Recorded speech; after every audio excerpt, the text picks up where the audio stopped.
हम किरण शर्मा। हम मंजू शर्मा अपना यूट्यूब चैनल पर सबके स्वागत करे छी। सबके नमस्ते प्रणाम, सब दीदी भाई के प्रणाम, सब यूट्यूब फैमिली के प्रणाम, जते दीदी माई चाची दाई सुनबी सबके प्रणाम कर छी। हर महादेव, जय शिव शंकर, जय भोलेनाथ, जय शिव शंकर। और हम दोनों देवरानी जेठानी जा रहे बहुत प्यारा से रक्षाबंधन गीत गावल।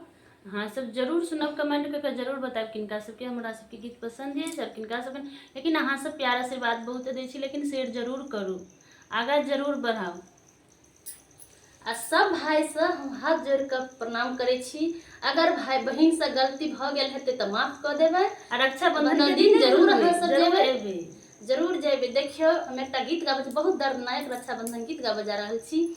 ओइ में कनिक सब विवाद लेल भाई बहन, भाई के से कनी विवाद लेल बहन भाई रूठ गेल छै बहन से। लेकिन हुनकर बहन कते कान रहल छै। अहाँ सबके हाथ जोड़ के प्रणाम कर छी। सब भाई से, अपनो भाई से, जते भाई बहन है, भाई है भी हमरा, सब भाई से हाथ जोड़ के प्रणाम कर छी। यूट्यूबर भैया जी अपना सबसे, और जते यूट्यूबर दीदी जी सबसे प्रार्थना कर छी, भाई बहन कभी कोई रिश्ता नहीं तोड़े के कोशिश करब, प्यार आशीर्वाद देखो, बहुत दर्दनायक गीत छै। अहाँ सब से सब भाई से हम हाथ जोड़ के प्रणाम कर छी कि भाई बहन से कनी गलती भ गेल त अहाँ सब माफ जरूर करबै। आ जे भाई से गलती भ जाय से तो बहन माफ कर देबै, जरूर अहाँ सब माफ करबे टा करबै। रक्षाबंधन के दिन सब दिन भाभिए ला रहब, रक्षाबंधन के दिन बहन ला जरूर से मिलत जरूर है, जरूर जेबे। बहन कते कान रहल छै। अब बहुत दर्दनायक गीत हम गावे जा रहल छी। अहाँ सब जरूर कमेंट बॉक्स में लिखब आ जरूर बताएब।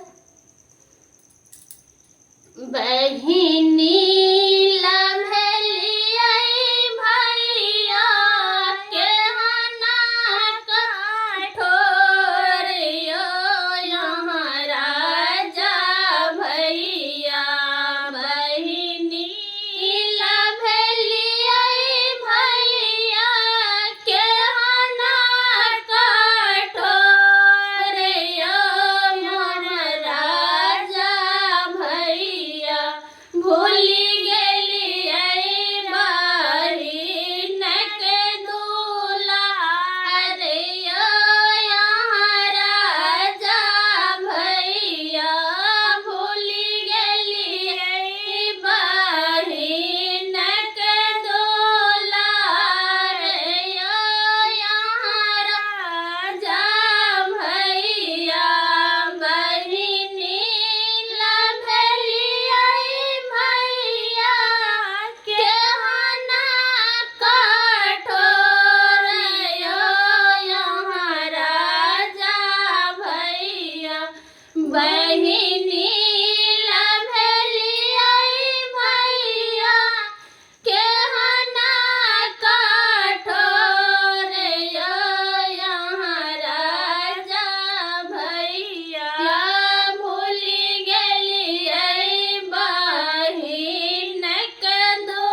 मैया